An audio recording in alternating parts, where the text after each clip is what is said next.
H3 Conversations is brought to you by Piedmont Realty Holdings, building better together. Bellaterra Landscaping and Hardscaping Services. ECS Prosthetics, we come to you. Jeff Burton Consulting, charting your path to a successful outcome. Major League Mindset, results on and off the field. Blue Sky Property Management, own your experience. BSN Sports, the heart of the game. And by Croze Sports, community, family, and sports. All right, welcome to Season 3, the last episode of H3 Conversations for 2025. We got a treat again this morning. I've got 3 longtime college baseball coaches on, and as those who've listened to these podcasts before know, our goal here is just to get to know these guys and the programs that they run, why it is that they got into coaching, and share this wisdom with people that may have an interest in college baseball. So I'm really, really excited that they've taken a little bit of time out of their Christmas vacation. Coaches don't get a lot of time off. If they get any time off, it would be over the next week. And so maybe for you 3, this is the last baseball thing you have on your agenda for a few days. So anyway, what I'd love to do is kind of just go around the horn here, maybe in the order that I've met you, if that would be okay, and just have you introduce yourself briefly. Who are you? Where do you coach? When did you get into coaching? And just for a slight little holiday treat, maybe what your favorite holiday tradition is: Christmas, Hanukkah, whatever it is that you celebrate. So Frank Leoni, maybe I'll pass it over to you first. Hey, Jeff, thanks for having me. And I can't say it's an honor here just to be with these other 2 guys, because, man, they have had my number over the last couple of years. They have just beaten me down. So it's great to see these guys. So thanks for having me. So yeah, I've been coaching for a while. This is my 33rd year, I think, now as a collegiate head coach. Began as the head coach at my alma mater, the University of Rhode Island, back in 1993 was my first year coaching. And now I'm the head coach at Mount St. Mary's University in Maryland. Been here for 4 years. And my favorite holiday tradition, I think Matt can probably appreciate this. I'm just guessing, Matt, that you're also a fellow Guinea like me. Yeah, you are right. Yeah, so you love the 7 fishes on Christmas Eve, rather? Christmas Eve, it's already planned. My dad made sure of that the other day. That's awesome. Yeah, well, my wife is from England, so we don't get to do that here very often in Gettysburg, but we have some neighborhood friends here, and I have promised to cook the 7 fishes on New Year's Eve this year. So I'll be the one cooking them. So we'll see if I dumb it down here a little bit for the locals, but that's one of my favorite traditions. So that you could dumb it down for our audience too, for those of us who have no idea what you're talking about. It's got to be an Italian explain thing. to me the 7 fishes? Yeah. So Matt, you can take a crack at it if I mess it up here. But what it's been is just like you choose 7 different fish dishes, and you cook it up, and you kind of have like a big smorgasbord, like a buffet, and everyone just has at it, Wow. Yeah. And then you always have, right, Matt, you always have to add some non-fish dish in the room for somebody that's just totally not into it. So There's always a handful, a couple people who are asking for something else. yeah. But, Wow. yeah, it's pretty fun. It's a pretty fun tradition, Italian tradition to do. Yeah. Wow. Well, I know what I'm going to be Googling after this interview. Rob McCoy, how you doing? Good. Thanks, Jeff. I appreciate you having me on, and it's a pleasure to be on here with these guys too. And I'm Rob McCoy, the head coach at William & Mary. I'm in my 5th month. Came from Niagara. Coach Spatafora was my assistant, and the only assistant, basically. And this is my 17th year as a head coach, I think. 22nd year in coaching. So yeah, it's been a great ride, a great profession for me. My favorite Christmas tradition, I don't know, we didn't really have a lot of Christmas traditions, but I like the time off, and I like the coziness of it. So we've got a place down here where we can flip on the gas fire, it looks like a real fire, so that's good. I don't have to find wood. Yeah, so That's it's good. awesome. Yeah, I love me some Williamsburg too, by the way. It's good to have you Yeah, here. we still haven't gone to, maybe Christmastown is going to be our new. We got to go there. We're probably going to go there after we're actually heading back up to Western New York tomorrow, which Oh wow. it'll be the coldest day of the year for the Bills game on Sunday. You Uh, going? yeah, yeah. Unfortunately, I think now, and they flexed it to after dark at 4:25. Oh So my. that's Oh going to my. be. I might not make it, honestly. It doesn't take long to adjust to the weather. I remember halfway through the fall, I was like, man, it's chilly today. And I look at my truck thermometer and it was 74. And I was like, I don't think I've ever said those words before when it was 74. Well, if you Now get there early, don't they normally pay Bills fans to come in and shovel the stadium before the game? yeah, it's less than hard labor work. Yeah. I mean, it's $20 an hour and they give you some hot chocolate. So it's not the worst thing in the world, but you're not leaving your day job to go do it. Yeah. That's awesome. They That's should awesome. give free tickets is what they should do. Yeah, absolutely. Yeah, it's a hot ticket now, though, I would assume. So Yeah.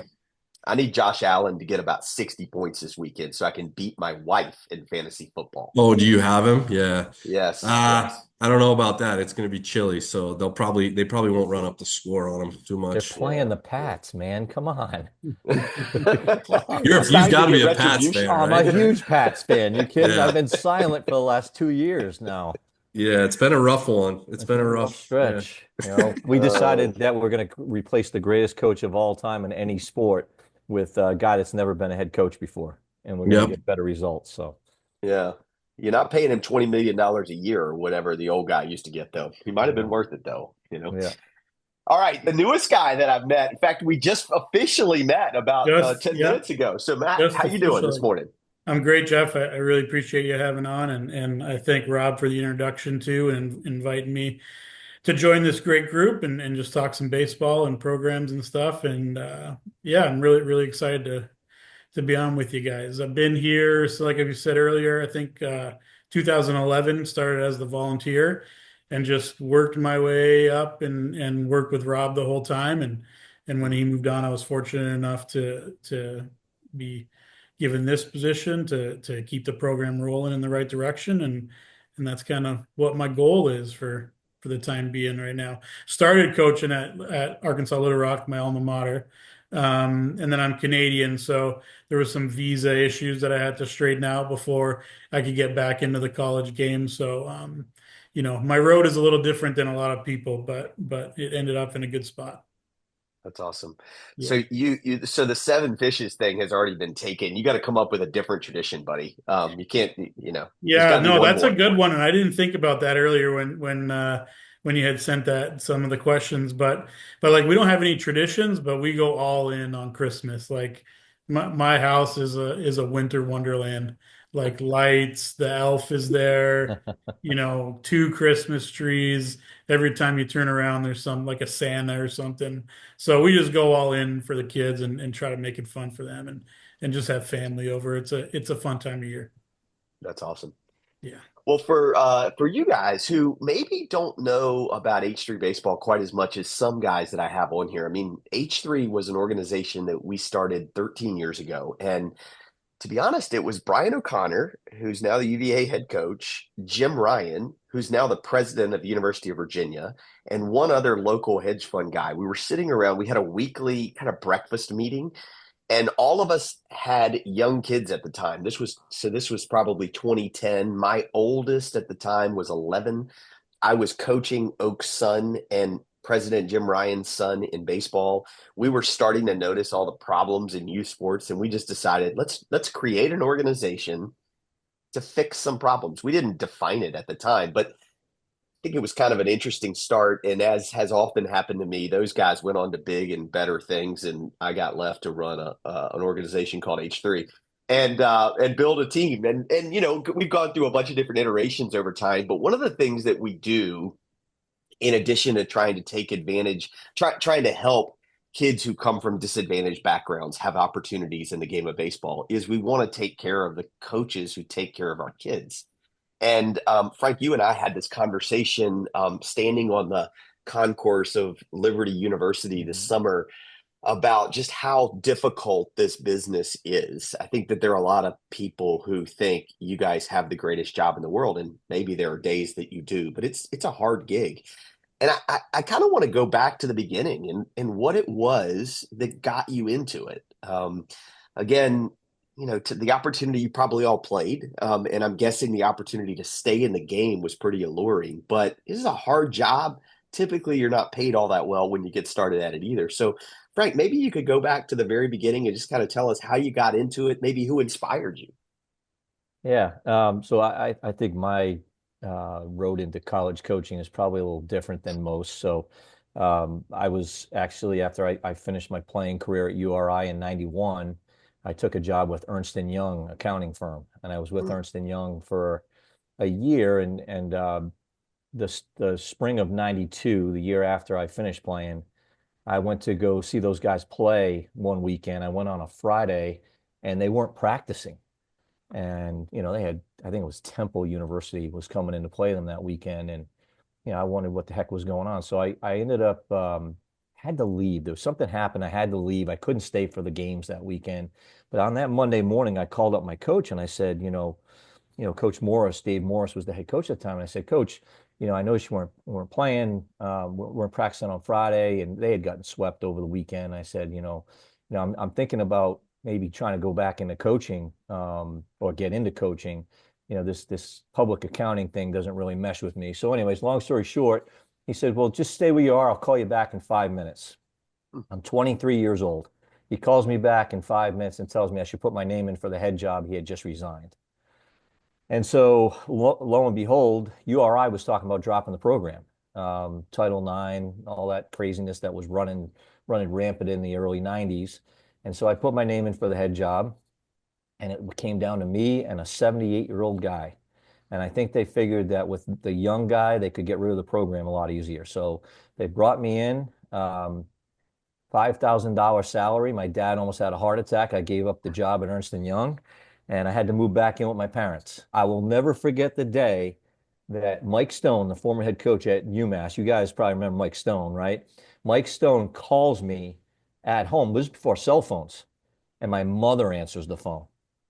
And she Mhm. yells, "Hey, Frankie, Mike Stone's on the phone." I pick up the phone. I'm horrified, and there's Mike Stone, a guy that I just revered, like this guy revered. Just this guy is just like, he's done it all in the Atlantic 10 at this point. So that's how I got into coaching. My inspiration, I think one of my biggest inspirations, Jeff, was that I thought the program was going to get dropped and I thought I was Superman and I could save it. I didn't yeah. have a 5-year, 10-year plan. I just wanted to save URI baseball. And then as I got going, we just kept evolving, and I just kept digging in and fighting and trying to keep these guys know, because they've gone through it up at Niagara. I mean, you're the also ran up there, like you're just there. They just hope that you don't cause any problems. Yeah. And we just kept building it and eventually became Atlantic 10 champions. And, that's kind of what got me going. I will tell you this, my two mentors, the guys that helped me incredibly as a young coach who had no coaching experience whatsoever, were Bob Wells, who's a legendary head coach at Frostburg State University. I think he's in Hmm. like 6 halls of fame. And then Wow. Andy Baylock at UConn. I actually went to UConn my very first semester at college. And I had a sister who had passed away. Andy Baylock was instrumental in helping me through that time and then helped me on to URI. And he stayed with me after I got the job at Rhody. And I mean, shoot, Andy was sending me a mailer just about every week with all of his philosophy. And I still have all his notes and everything. I mean, he's just been awesome. So yeah, that was my road. That's awesome. That's awesome. Rob, what about you? Yeah, so I don't remember. Ever since I can remember, I wanted to coach. I think it probably occurred to me in junior college that I wasn't going to be a pro baseball player. So I was like, my mom was an educator, and I liked the helping people, learn, teaching them what I knew, and all that kind of stuff. And then I loved baseball, so I kind of started aligning myself. When I went to my 4 year, I started aligning myself to coach. started majoring in things that would help me coach. And so that just basically slingshotted, the career path. I coached at my alma mater for a year, and then I had some people help me, advise me, mentor me. Probably my biggest coaching mentor is a guy by the name of Scott Gines. He had been a coach for a long time, and I was working camps for him back in the day when the Best in Virginia Showcase Camp was one of the only showcase camps there was. And then just meeting all those coaches. There was a ton of Northern coaches. I mean, to this day, almost all the coaches I know uh, that haven't coached against, I met at that camp.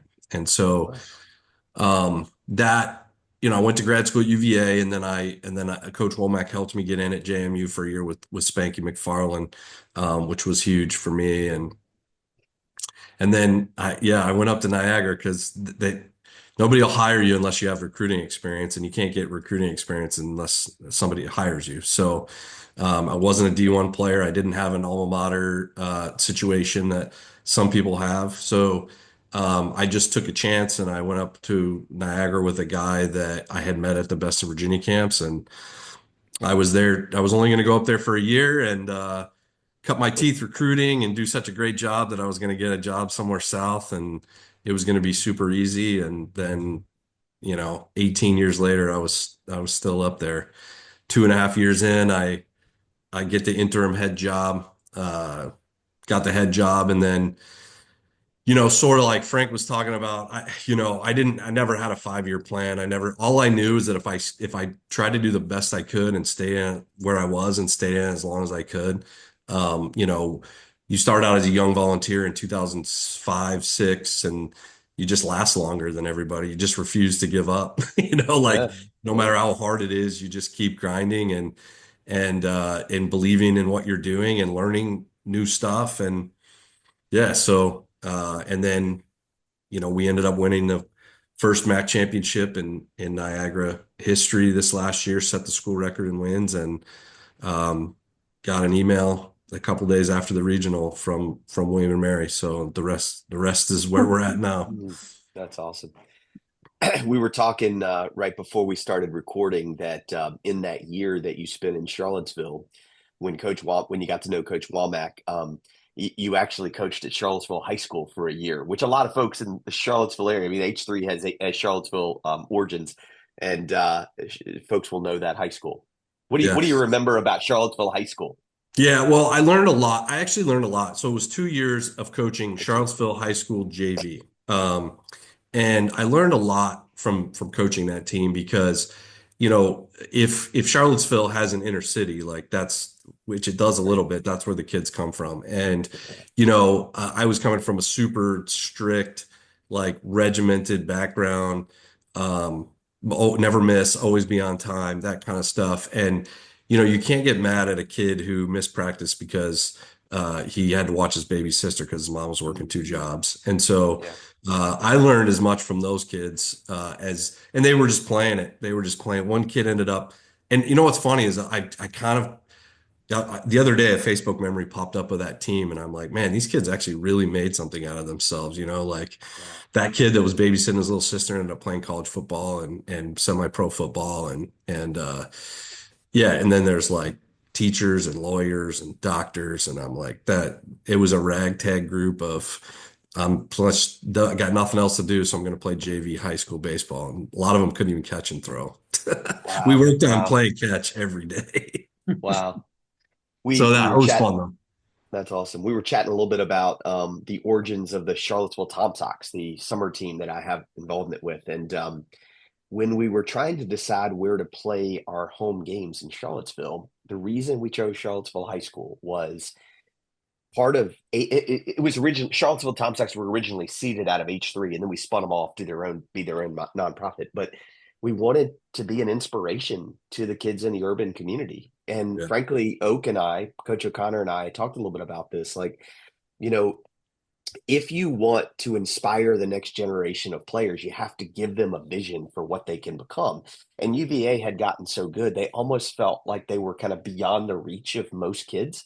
And we thought, if we can bring this local team to Charlottesville and populate it with kids from all over the country, kids at Charlottesville High School and the small urban corridor of Charlottesville Mhm. will get a chance to see that it is attainable, right? And so we set a goal at that point in time to it was actually the second year to always have 5 Division III players on our team. And it was, I don't just take any Division III player. They got to be really good because like we expect to win, and they have to be able to compete with UVA or University of Florida or other SEC players. But every year we wanted Division III players because we felt like, okay, well, these kids that have their fingers in the fences, like these are their heroes that they're looking through the fence to see. And Mhm. and we needed them to see that you can become a hero from Marymount University. Or the best player I've ever had in 11 years of doing this came from the College of Worcester, right? Mhm. And crazy. The kid ended up getting drafted in the 18th round, and he's still playing pro ball. So anyway, Charlottesville High School. I think that's a really interesting connection. Matt, how'd you get into all this? Yeah, I mean, I started, there wasn't one inspiration, that drove me to coaching. I've had a ton of great coaches over like my playing career. Matt Deggs at Texarkana, and he's at Louisiana now, and Brian Reese and Carl Kuhn at Little Rock and stuff. And then just learned a ton from Rob when I got here, so I could throw him in the mix, even though I wasn't playing at that time. We were learning together as we went through it, but like just love of the game. Like I never really thought about doing anything else besides being in baseball in some capacity. So when it was time to stop playing, I wanted to give back to, I wanted to do it for a job, obviously too, and still compete, but wanted to give back to the players that, were probably in thinking that in that same, realm as I was throughout my career and growing up and stuff.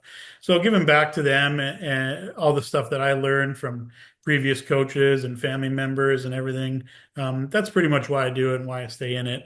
And then my parents got me into it when I was, so young, and their like just support as I went through everything is, one of the inspirations as well. Yeah, that's awesome. Hey, the theme of this fall has been raising young men through the game of baseball. And I wonder if you think back to the early days, when did you encounter as coach the first thing that you thought, sure, I'm quite equipped to handle this yet? And then so many years later, because all of you have been doing this for 15 plus years, and Frank, you've been doing it, I think you said for 30 plus years, maybe something this fall that's happened where you thought all of those years have really paid off because while I might not have been equipped to handle this when I was 23, now things are being thrown at me and I realize like I'm here to win games, but I'm also here to make sure that these young men leave better versions of themselves than when they got here. Frank, do you mind taking that kind of back from the early days and maybe something that's happened recently? Yeah. Yeah. I mean, I would go back all the way like 1994 was like the first time. That was my second year of coaching. And I got the job in 93. They wanted to get rid of the program. They didn't decide, URI's administration didn't decide to retain the program until May of 93. So you can imagine by then, all of the few good players I had were all transferring. Um, so we kind of hadn't recruited anybody because who you recruiting to a program you don't even know if you're going to have the following year. So we kind of grabbed who was left, and it's a true story. My starting second baseman in 1994 had 5 at-bats his entire high school career, and he was my starter in 94. If you go back and if you Google it, you'll see that we went 239-1 that year. The only team we didn't lose to that year was Central Connecticut. We played a doubleheader. We beat them in the first one and tied them in the second game. I have no idea why they were that bad that year, but we were really bad. And I just remember one weekend, we're at St. Joe's conference weekend, and I have one good pitcher on the team, and we're beating them in game one. It's a 7 inning game. It's the fifth inning. And this kid's pitch count's running up. And you guys know this, right? You can see he's like losing it, And I look down and it's like, who the heck am I putting in this game right now? We actually have a chance to win this game, to build these guys some confidence. I have nobody to put in.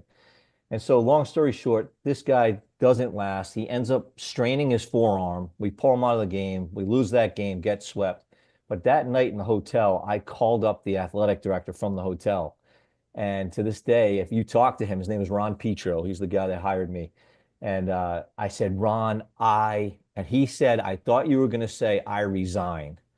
Um, I said, I can't do this anymore. Like, you can't, they had taken all our scholarship money away, by the way, after that first year. I said, you're putting us on these nice buses, putting these in nice hotels. Wouldn't it be good to just put some talent on that bus to go to these places? So that was I wasn't sure I was equipped to keep going. Again, like I didn't have this long, drawn out plan. I just was trying to save it. And now I was second guessing myself. Like I gave up this other job and, you know, I didn't come here to get a beat down. I think at one point we had lost like 28 straight games or something like that. Imagine that. Like Wow. it's a beat down mentally. So anyways, it made me tougher. It helped me in negotiating. Here I am at that point, I'm 24 and I'm negotiating with my athletic director, right? And you're putting your foot in the ground, right? And you're being stubborn and you're fighting for like what do we need here to at least exist and then get better. And it was incremental, right? It wasn't like they just all of a sudden they showered me with full scholarships or anything like that, but it taught you to keep fighting. And I always had the work ethic, I felt like, but now it was like it was really put to test. Like, are you going to quit? Are you going to have a spine and move forward? What you got a choice. I tell the guys all the time, if you talk to my players right now, they'll tell you this. I said, you got two choices when you wake up in the morning. You're either going to compete or you're not going to compete. It's that simple. And I said, and it starts with making your bed. You make your bed, you have one win right there. Okay. So anyway, so fast forward to this fall, you asked that part of the question, and I know you're aware of this. We had a really difficult situation that unfolded this year. 3 weeks into school, one of our freshman pitchers probably would have been a weekend guy for us, committed suicide. And there's no blueprint, there's no playbook for this one. But I do think that the years of experience, the relationships, the people side of it, what really matters is the people, right? And that's why we're all in this. Like we all want to win every game, but it's about the people and the people we're trying to build. And now they're all looking at you. They're turning to you as the leader to put some perspective, just wrap yourself around it at some level to help these guys get through arguably the most difficult time in their lives. Many of them, our first semester freshmen, and one of their brethren just took his own life in the dorm, in the bathroom, in the dorm where most of these guys were showering, and for us to have that happen and for the coaches to try to rally around that and try to help these guys, it really did. It proved that, you have resolve that you don't even realize you have inside of you. If your heart's in the right place and you're doing it for the right reasons, you'll find that resolve and it'll help you to pull through in situations that are impossible, because I don't wish it on my worst enemy. It's just impossible to deal with. But we got through it in a funny way. I think it did bring us closer as a group. And now, hopefully we can continue to honor Alex's memory as we move forward. Thanks for sharing that. We talked about this and, I spent a little time with his parents this fall and, I felt like I cried for 2 weeks after that. I mean, it's not the first time it's happened. It's not going to be the last time. This is a problem in our society. But through it all, I know you were the right guy to walk those guys through it. I'm convinced everybody that I've talked to said if anybody's going to be able to pull their team through it, Frank's going to be able to do it. And I don't wish this upon you. I wish it had not happened, but I'm really glad that you've gotten to the other side of it. And they're, again, as you say, these men will be better for having gone through something, realizing that they can go through really, really tough things. We'll never know why it happened, but anyway, thank you for sharing that. I appreciate Rob, that, what about you, going back to the beginning and maybe something modern day? Yeah. Well, that's tough to follow. I'm sorry to hear about that, Frank. That's tough news. It goes through your mind as a coach if you're ever going to lose a player or anything like that. And, I've been blessed so far, knock on wood, that I haven't really had to deal with it. For me, there were two sort of points for me. Spat was there for both of them. The first one was, I think it was 2011. Was that the year when 840 Spat? No, that was before I got Okay, there. yeah. So once you got there, it got better. We've never gone 11-40 without that. Anyway. Yeah. So 2011, we went 8-40. Now, some of those 8 wins were actually quality wins. It was our first ACC win um, against Virginia Tech, and we had a five run comeback, and then in the 13th inning against Manhattan at home. So there were some good parts, but we went 8-40, and similar to Frank's story, like I'm sitting overall my first however many years, first probably 6, 7 years, overall record was atrocious. Sometimes a conference record was atrocious. And so, you know, I got I got to a point, I'm sitting in the hotel, similar situation, and we had changed ADs. And I texted the AD that hired me. And I was like, hey, you got time to talk in the morning? And he's like, yeah, absolutely. Give me a call in the morning. Or I said, you have time to talk now? And he said, give me a call in the morning. So I slept on it, and I woke up and I'm like, I'm not going to call that guy. Like he, I know what he's going to tell me, because I was going to ask him. I'm like, what do I do? What do I have to do to get out of here? Like Yeah. I can't, I'm not going to be able to do this. When I took the job, I was like, I'm going to do everything I can to turn this program into the best. I'm not leaving here until I can look myself in the mirror and say that I've done every single thing possible I could do to make this program a winner. So I slept on it, and I knew if I actually call him, he would say, "You have to win. If you want to leave, you have to win." Yeah. And at the time, I was like, "We're not going to win here at Niagara."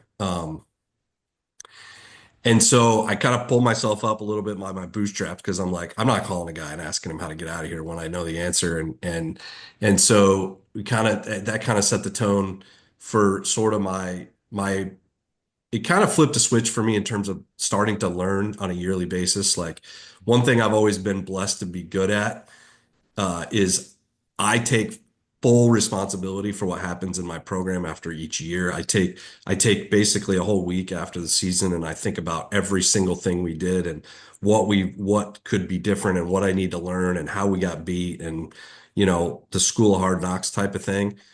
And so that carried forward until 2015. And Spat, you'll probably remember, we're riding back from one of our bus trips, and the bus was like, we had to take it. I don't even know if it was a conference. I think it was the last conference weekend, and there was no air conditioning on the bus. They messed up our bus. So we got the wrong bus. It's too small, and there's no air conditioning, and it's a 7 hour ride, and it was at the end of the season, so it's hot, and everyone's miserable. We just got the crap kicked out of us by a team that honestly I thought we were more talented than.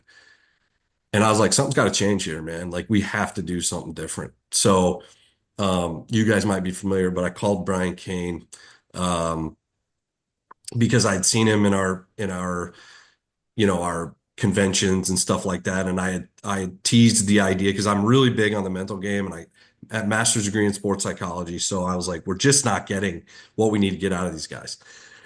So Kane comes in and it's fall of 2015 and completely blows up our entire program. I sat there, Spat and I sat there, but mostly me, because he was always just doing basically what he could, and I was in charge of the program, and listened to him destroy everything we were doing, and why we were doing it in front of the team. But I knew I had the right guys to listen to that and be responsible about it. And I basically just looked at the team and go, look, I've got to get better. I'm asking you guys to get better, so I'm going to get better.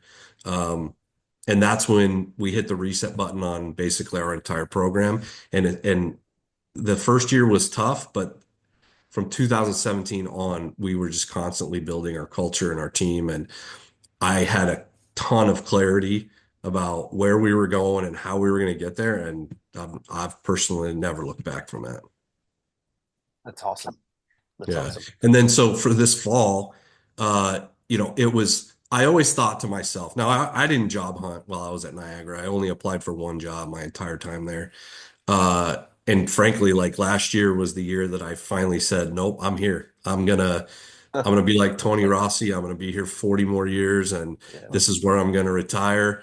And it didn't work out that way, but anyway, like, um, so from that perspective, but I thought in the back of my head, I'm like, man, if I just get another opportunity to go somewhere, take all the stuff that we do, the system that we now have, and impart that in a new situation, it would just be fun to, you know, reach a new group of guys like that. And so Oh, yeah.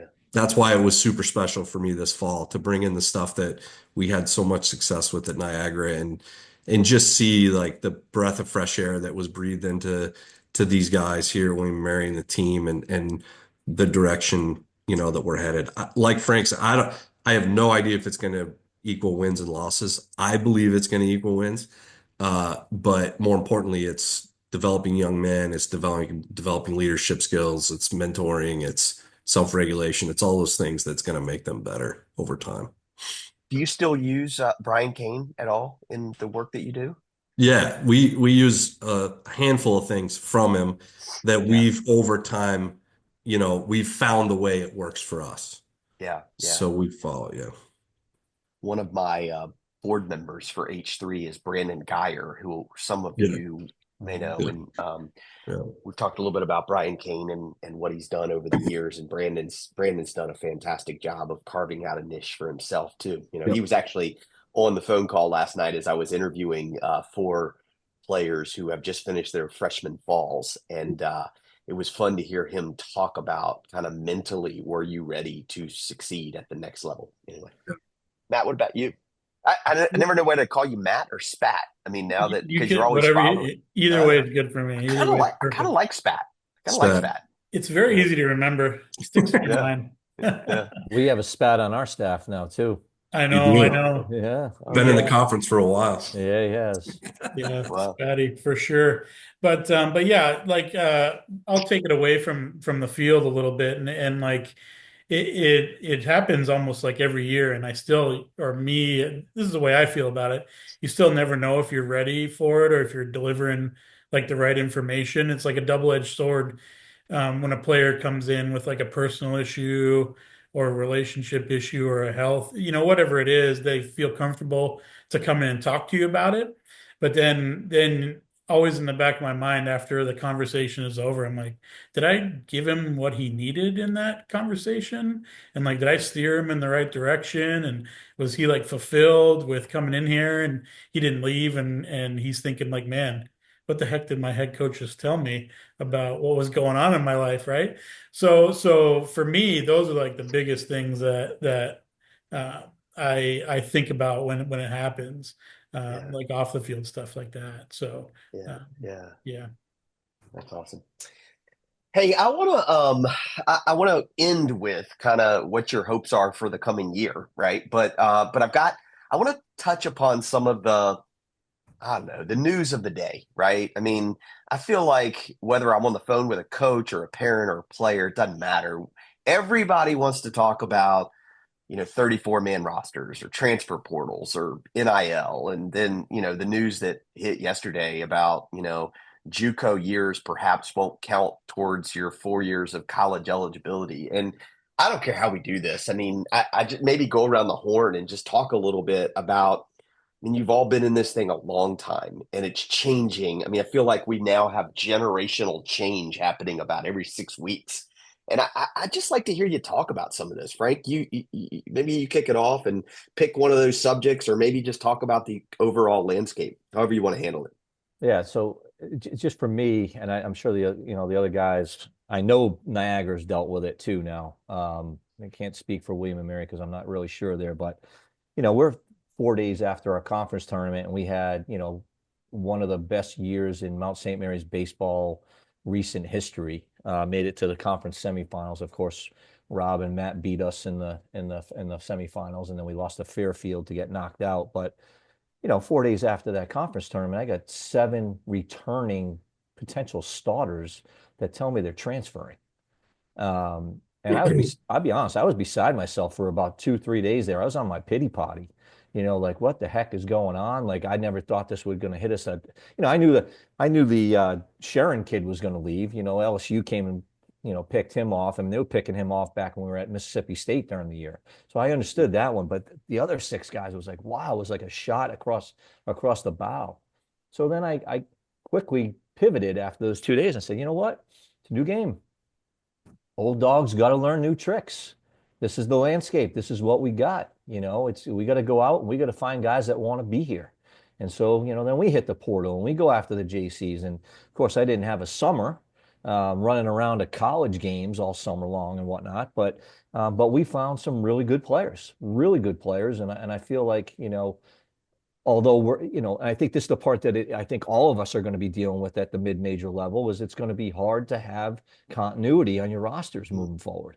As soon as you get players and you develop them and get them to be to a level where they're pretty talented, it's a good bet that there's going to be someone that's going to come and grab them. Hopefully not, but we try to keep loving them, keep developing them. I mean, you can't change what you do as a coach, but the recruiting game is changing. And how you go about constructing your roster every year. So is it going to change again considerably with the 34-man roster? I mean, no doubt about it. And, I think all of us would agree.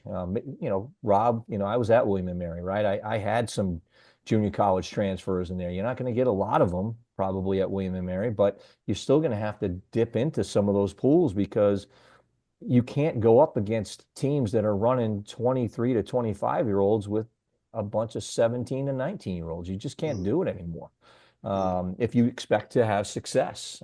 It's really an unfortunate situation, but bottom line is we're still in the people business. We're still trying to develop people. We're still trying to help them get, experience, have a great experience, have value added to them, and then help them get somewhere in life, whether it's professional baseball, whether it's helping them to transfer somewhere else. It's funny. At one point I said, you know what, we just become a glorified JUCO at Mount St. Mary's. And maybe that's our role now. Maybe that's what we have to be. But whatever it is, we still have a job to do to help these kids and help them develop, help them have success in their lives. And that's what it's all about. Obviously, we all want to win. And I'll be the first one to tell you, I'll be ready to jump off a bridge if we're not winning. But the bottom line is these kids and helping them get where they want to be. Yeah. Well, at least you have that 2-win season to call upon when it's not working well. You can always go lower. Yeah, absolutely. Absolutely. Rob, how you dealing with this? I mean, you're kind of an interesting spot because you've just come from a program that you built up from basically the ground floor, and now you're kind of rebuilding a William and Mary program as frankly they're stepping into a bigger and bigger world right there, right? So you're playing a ton of big name schools even in conference now, and wonder how you're thinking about all this stuff. Yeah, I think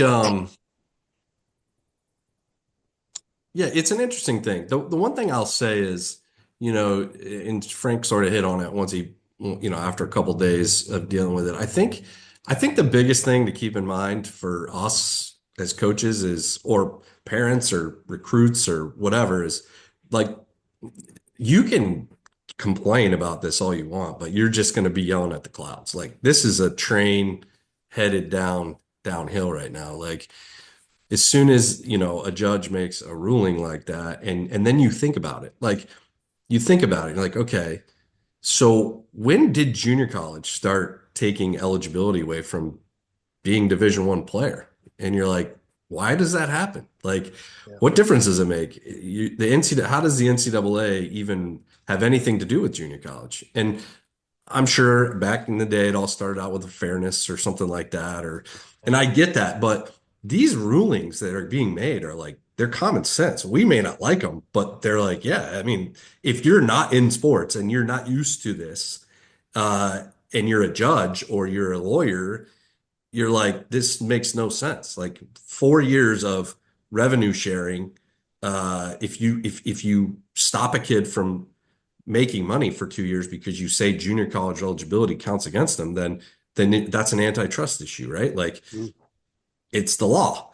So people can stop complaining about it because it's not going to change anything. So to Frank's point, like we just have to figure out where we fit in all of that now. And you do have to take care of your people. Like I said from the day one of the transfer portal, well, actually not day one. I told Spat the year before the portal, we knew the portal was probably going to open. I said, if they start allowing transfers again, I'm quitting because I'm not going to spend all summer recruiting my current team and replacement players.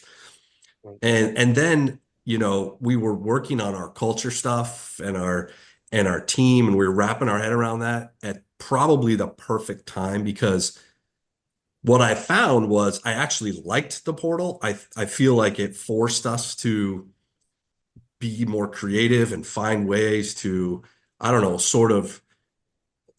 I believe every kid wants to be a part of something bigger than themselves. And you're always going to have guys that, leave for whatever their reasons, right? Like money or whatever.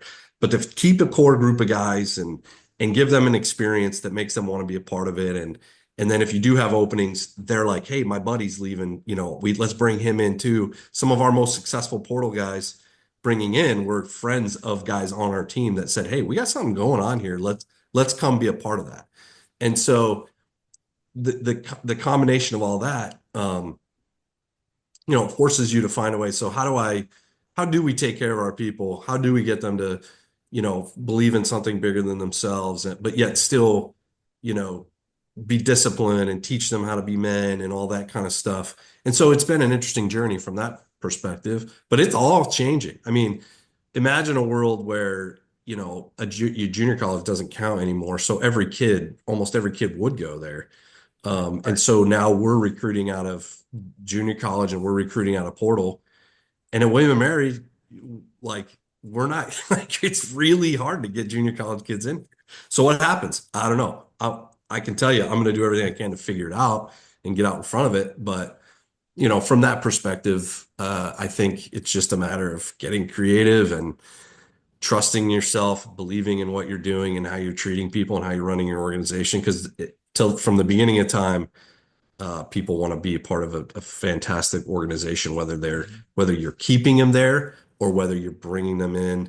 You're always going to lose some guys, but can you bring in more guys that want to be a part of that? And so, yeah, that's kind of how I view it. There's unprecedented times. I don't know how, I honestly don't know how we can put that, the cat that just got out of that bag, there's no way we're putting that back in. Once we start revenue sharing and kids start making money, you can't limit somebody's ability to make money. And once the NCAA first said that, but then I'm sitting here thinking this could go a number of ways. So kids can't get into William and Mary because of progress towards a degree.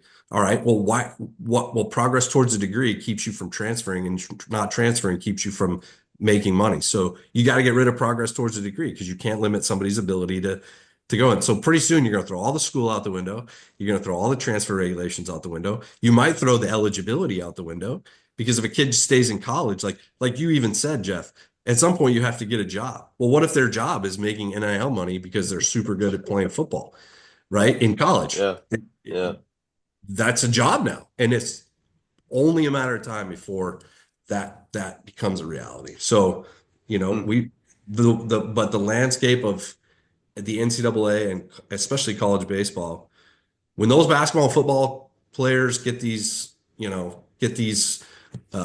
things figured out and they go through the court system, and some baseball players and whatever, then, who knows what's next. Like we had a kid from COVID who had 12 at-bats at the University of Washington his freshman year during COVID. That kid couldn't get an extra year of eligibility. That's why the NCAA has opened themselves up to this crap, because that's asinine. You say kid got 12 at-bats, his coach decided to put him in 12 games, didn't even travel him, and he got 12 at-bats, and that kid can't play a whole year? Right. That's why the NCAA is losing the credibility they're losing, right? So yeah, that's totally agree. I mean, that's my I've thought about that particular issue a number of times, just simply because, we've got this arbitrary rule that if you're an NCAA football player and you play in 4 or less games, you can have another year. In one sport, no one else. Yeah. Crazy. So anyway, We'll yeah. have a whole podcast on fixing the NCAA one day. I Yeah. bet you all have some things to add. Spat, what about you and how you're dealing with kind of all these new things? Yeah, so my personality, and Rob knows this, is like I pretty much roll with everything, and I just figure out a way to handle it with like the situation that you're dealt with. Yeah. So I look at it in a number of ways. I think they've changed like all college sports, and it's basically professional athletics, right? So it's free agency every year. So to keep guys, we build a good culture and we make it a brotherhood. And we try to win games too. Obviously, that's a huge part of it. Development, moving guys on to pro baseball. But it always comes down to their choice, right? If they want to move on to whatever they want to move on to, whether I agree with it or not. And I have strong opinions on it from the people that have left the program that Rob and I had built here. That's a story for another day. But if you think the grass is greener, then you might as well take that opportunity because your feet are not going to be present Hmm. if you Yeah. stay in the school that you're at. So it's going to be even a worse situation for you. Where either you're going to be miserable or you're going to have 25 at bats. It's the bed that you made, right? So you have to sleep in it. But I will say, like on the other side of the portal, Rob brought it up. Like the three guys we got from the portal last year are all playing professional baseball out of here from NU, and they were like cast off guys from programs where they just weren't, valued enough, right? Yeah. So in that aspect, it's helped us. And I don't know this for sure, like 100%. So I should probably like, check the value of this statement. But the guys that leave our conference, they don't automatically get drafted because they leave the conference. Frank's going to have a guy, this year. Obviously, he has that ability. But just because you leave somewhere and go somewhere else where you think you're going to get better developed, it's not an automatic, I'm getting drafted, I'm going to be an all conference player. The list is endless, right? So, yeah, that's why I just roll with it. And I find guys that want to be here and guys that want to stay, guys that want to buy into what we're doing. It helps for baseball career, it helps with career after the field, right? Yeah. So that's kind of how I deal with it daily, you know. When kids ask me, and frankly, it's more often parents that ask me, how do we navigate this world when we don't know what tomorrow brings? And my typical answer, and one of you said this, is you be incredible where your feet are today. Yeah. If you're great today, that means you're going to take care of the things that you need to do. You're going to send the email to a coach you need to send. You're going to get in the weight room. You're going to eat the calories. You're going to get your homework done. And frankly, it all starts with one of you said, kind of making your bed. That speech that guy gave, a decade ago. My son listened to it every day for a year, right? Just one success at the beginning of the day, ultimately breeds other successes throughout the day. And if you are successful when you put your head down at night, you probably are going to be great for Niagara if that's where you are. And if for some reason Niagara is not the right place for you, go be great somewhere else. And you, Spat, got to be great too for Niagara and for yourself, right? If that kid's not meant to be here, you go find the next guy that's meant to be there, right? That's the way you handle it. Yeah, and the guys, they sense that and they feed off that too, where, because they talk all the time, right? If they convince a kid to stay or something, and then he's not fully bought in for that year, and there's tension and drama and everything, it just creates like a bad culture, right? And it all starts with culture. So if you don't have that strong culture to begin with, then you're just fighting an uphill battle every week. So, that's kind of how I'm dealing with it. And I can attest to that too, real quick, Jeff. Like the team that these guys built over the 2 years that I've competed against them, I mean, they were super talented. Let's make no mistake about it. Niagara was a very talented team the last couple of years, especially last year, but they had the intangible. And you knew every one of those kids were all bought in. I mean, just when we played them at their park last year, those guys were like, there's no way these guys are beating us. And we're not letting Mount St. Mary's come up here and even win a game. We're beating these guys. We're going to give them a beat down. We got to the conference tournament. We played you guys in the winner's bracket final. I think we were up like 3 or 4-0 in the middle innings. And you could just see there's no panic over there and whatnot, right? And this is what we all aspire to build, is that they just knew it's just going to take time, a little bit longer than we thought this time. But they were all in all the time, and they came back and they beat us in that game. So That's awesome. yeah, That's that's what you're awesome. looking to build. Thanks, Frank. Thanks, Frank.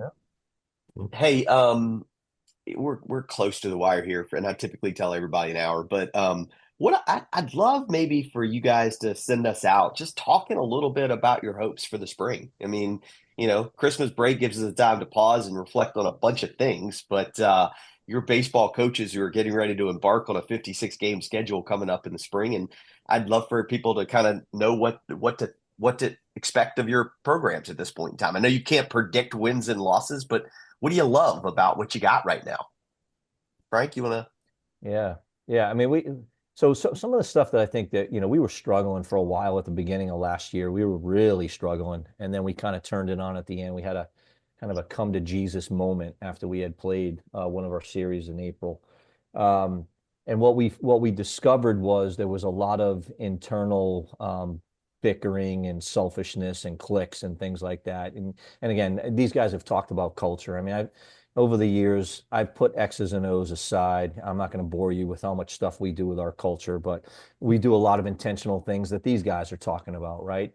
The feel that we have on this team this year, from the second we stepped on campus, and then obviously the tragic event that we all experienced, it's a different feel. These guys are hungry. You can see it. We're the most deep, talented, talent-wise. We don't have any guys like the guy that was the MAC Rookie of the Year last year. We don't have any pitchers like that this year, but we have more depth throughout our staff and on the team as a whole. And the guys genuinely, you can see that they genuinely enjoy being with each other. One of the things that you guys are probably going to laugh at this. One of the things that one of our returning players who stayed with us, again, right? The guys that stay, the guys that want to be there, right? So I always ask, like Rob said earlier, you do the evaluation after the year's over. Where can we be better? And so I always go to my stakeholders. I go to the players. It's not just my own internal review. I want to see what they think. You guys would be amazed at this questionnaire I put together. And I basically asked these guys to rip me a new one. All right, where do we need to be better? And one of the things these guys said was, Coach, you don't give us enough time off in the fall to actually just bond as a team. We're always going, and we never take time to get to know each other. And I think that's a big problem that we had this past year. So, what we did this year? We gave them a lot of Sundays off in the fall. Right, guys? You guys are looking right now, right? What do you think Saturday night was like when they knew they had Sunday off? Right? And a lot so, of bonding. yeah, a lot of bonding and a lot of other things too, right? But I think that it helped. I really do. I see that these guys are closer. They have more energy when they come to the park. And so I'm excited to see how it will all kind of play together. And we're doing something crazy in the MAC this year. These guys know this. We're playing 10 weekends. So the fourth weekend of the season, we're playing conference games. So we're hosting a conference weekend. It's snowing right now outside the window here, and we're hosting a conference game on March 7th.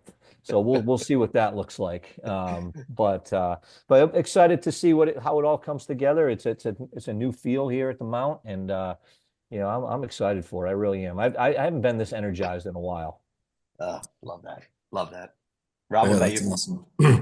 Honestly, I told the guys at the end of the fall, I said a win for me would be for like complete buy-in come June, right? So I've got 5 years here. I'm gonna bet on myself and my staff and what I think we're capable of from a sort of a directional, like our philosophies, our culture, all that stuff. And so to get them, because one of the biggest changes that we've made over the years is just to be like completely 100% unabated, process oriented. Okay. So like the game should end and you shouldn't really know what the score is because you're so focused on the process, right? You're so focused on the next pitch and all that. And so, these guys are quite outcome oriented, as you could imagine. And so if we get to June and I've properly brainwashed them into being process oriented and understanding how to play the game one pitch at a time, as cliche as that may be, it works like crazy to the point where, one of the greatest compliments I could have is what Frank just said about playing against us is, You can't tell whether we're up or down. And if you usually when you're down 4 or 5 runs, you can tell the other team knows they're down. Mm. And last year's team, you literally couldn't. I mean, we gave up 5 runs in the top of the seventh inning to Fairfield in the championship game, and scored 8 in the bottom of the inning. We didn't panic at all. And so that's a win for me. I don't care what we do on the field, results wise. I'm not going to care next year. And probably year 3, I'm going to start caring. And then year 4, when it's contract year, I'll start caring a lot. But by then we should have, focused on the process so much that we're not getting caught up in who we play, how good they are, how bad they are, how good this pitcher is, and all the things that you don't want your players thinking about, because at the end of the day, if you've got the right players and you have the right approach and you have the right culture and you've practiced and you've trained them, none of that matters except how you play against the ball. I love that. Love that. How Hey, not who, before I, guys? How not who, right? oh, It's how you rearrange those Yeah, letters. there you love go. it. Yeah. No, no, dude, that's great. I'm writing that down. And I have to say, before I lose the opportunity, I'd be remiss if I didn't ask the question that Matt's been dying the whole podcast to ask, and that is, Rob, what the heck are those wicker baskets that are over your shoulders? Because they're really artistically designed. Yeah. So this is my wife. So I wanted to show off my wife's decorating of our house here.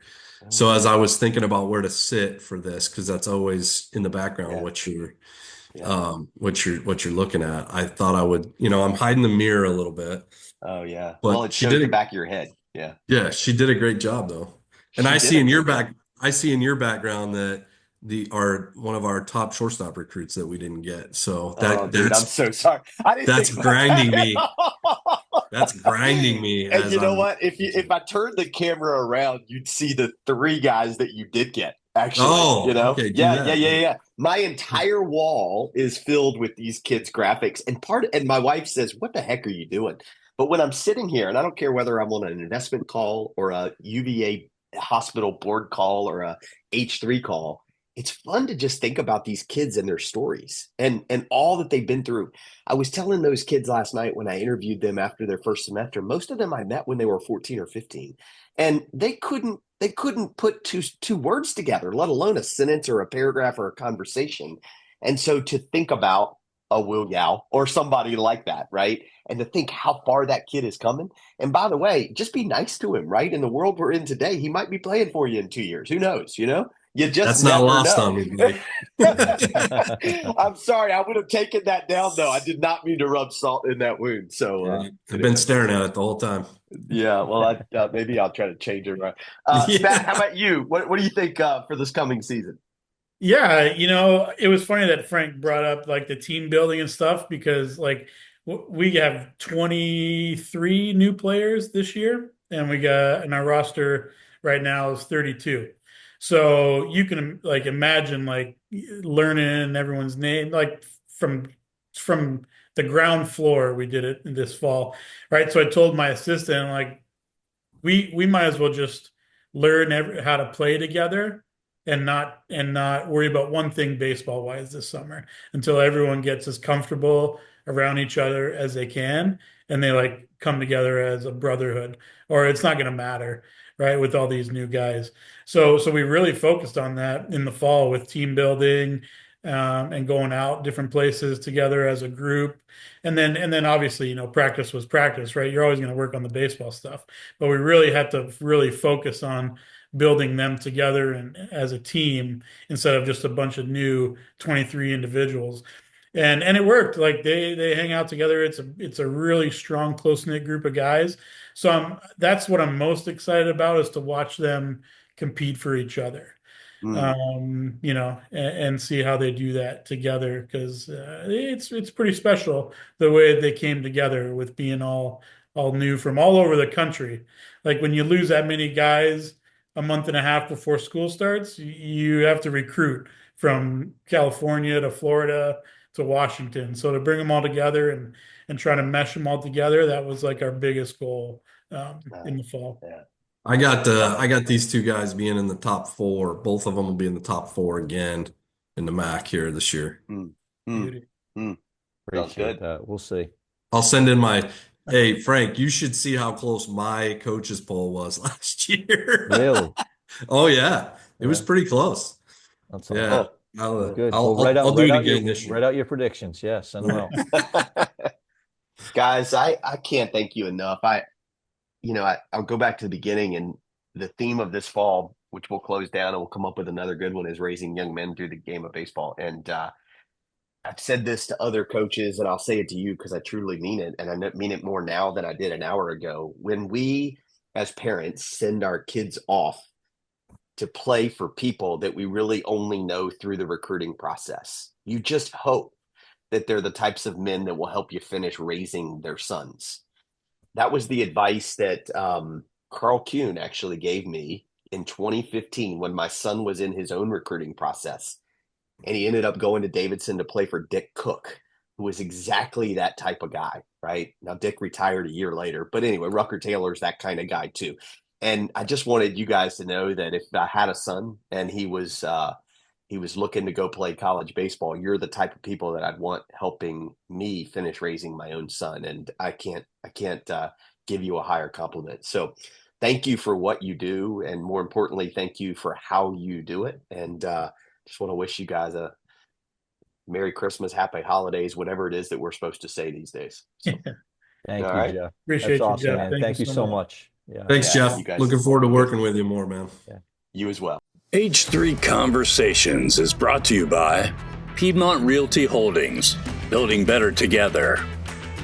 Bellaterra Landscaping and Hardscaping Services. BCS Prosthetics, we come to you. Jeff Burton Consulting, charting your path to a successful outcome. Major League Mindset, results on and off the field. Blue Sky Property Management, own your experience. BSN Sports, the heart of the game. And by Croze Sports, community, family, and sports.